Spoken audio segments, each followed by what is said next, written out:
اهلا وسهلا، السلام عليكم. كيف نتوما؟ لاباس عليكم؟ على خير؟ مزيانين؟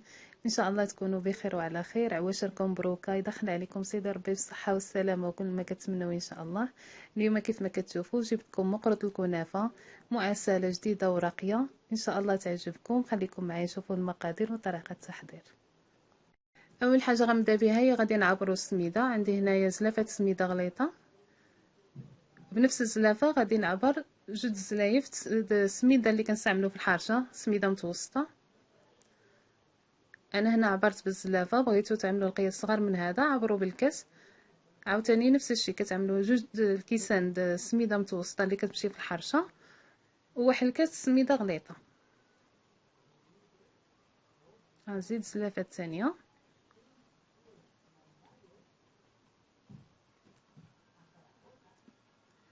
صافي. وهنايا بنفس الزلافه اللي عبرت بها السميده غادي نعبر بها خليط ديال الزبده والزيت. عندي هنايا نص زلافه الزيت، غنزيد عليها نصف اخر الزبده مذوبه وتكون مصفيه.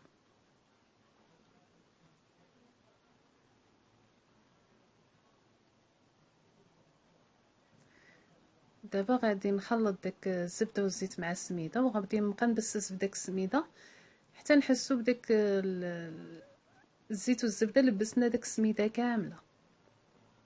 وغير بالصبعين ديالنا كنبسوها بلا ما كنعجنو ولا غير كنبسو داك السميده في الزبده والزيت.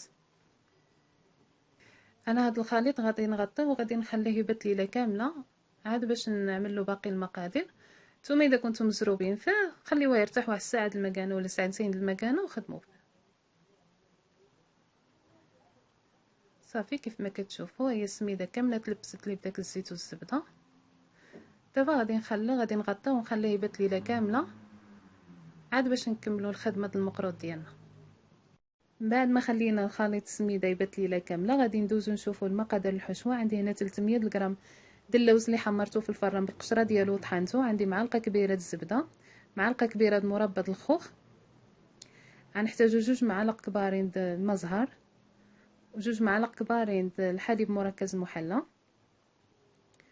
وعندي هنايا 100 غرام د بودره د اللوز او اللوز اللي سلقته وطحنته. غنحتاجو معلقه كبيره د الزنجلان اللي يكون محمص شويه ومعلقه د القرفه. صافي هنا غادي نخلط العقده ديالي. عملت داك اللوز والزنجلان ومربى الخوخ، ونزيد الزبده، حليب مركز المحلى، غنزيد معلقه صغيره د القرفه، وغنزيد داك بودره د اللوز اللي 100 غرام د اللوز من بعد ما سلقته وطحنته مزيان.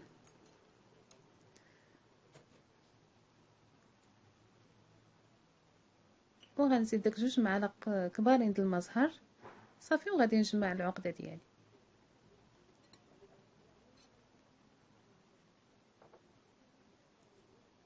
بعد ما كتجمع لي العقده كتكون على هذا الشكل هذا، غادي نعمل منها كويرات صغارين بهذا الحجم هذا. صافي وغنستمر في تكوير العقده ديالي حتى نكمل الكميه اللي عندي كامله. خليط السميده من بعد ما دازت عليه ليله كامله، دابا غادي نزيد فيه باقي المقادير.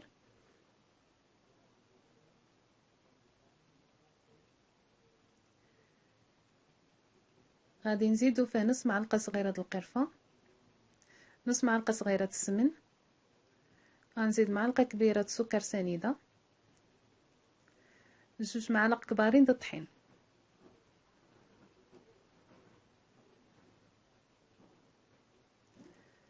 صافي غادي نخلط هادشي كامل مع بعضياتو.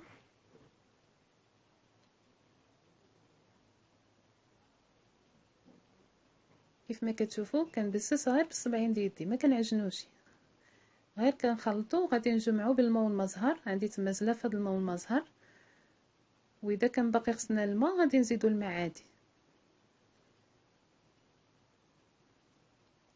كيف ما كتشوفوا غير بالصبعين ديال يدي كنبسو داك السميده مع باقي المكونات. وغادي نبدا نجمع بالماء والمزهر، ما كنعجنوش، غير كنجمعو بالصبعين ديال يدنا.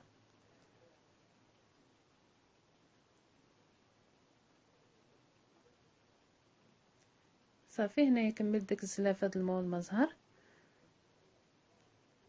وغيكون باقي خصني شويه د الماء وغادي نزيد الماء عادي. كيف ما كتشوفوا العجينه باقا ما كتشبر ليش، دابا غنزيدها شويه د الماء. صافي كنبقى نخلط حتى كتجمع لي العجينه.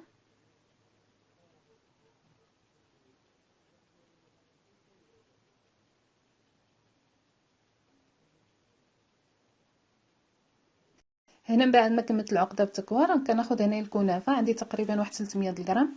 غادي نعمل فيها معلقه كبيره سكر كلاصي وغادي نخلطها مزيان، ونبقى نفكها من بعضياتها حيت بعد ساعات كتكون لاصقه بعضياتها، ونبقى نفكها شويه من بعضياتها باش يجيونا غير خويطات.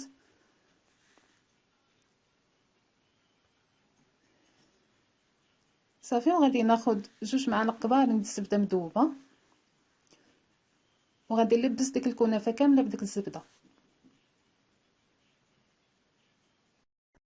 صافي دابا عندنا كلشي واجد باش نبداو نوجدو في المقروط ديالنا. هاد الدائره هي اللي غادي نطبع بها المقروط ديالي. غادي نبداو نعملو كويرات من الخليط السميده، وضروري ما نسيسو يدنا في الماء والمزهر، كيساعدنا باش داك السميده كتجي ملبيه وما كيشوفش فيها ديك التشققات.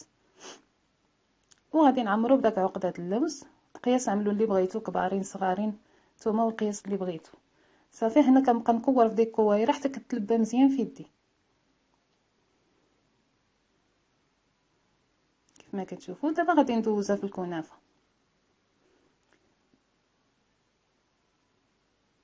كيجينا المقروط كما كنعرفوا معلك من داخل وغزال، وكيزيد ديك تقرميشه د الكنافه حتى هي كتجي مزيونه فيه.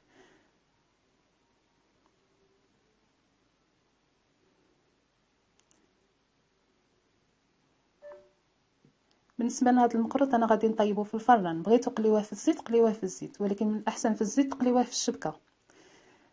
غير هو سوا قليتوه في الزيت سوا طيبتوه في الفران كتجي نفس النتيجه، غير كيبقى في الفران كيكون صحي اكثر.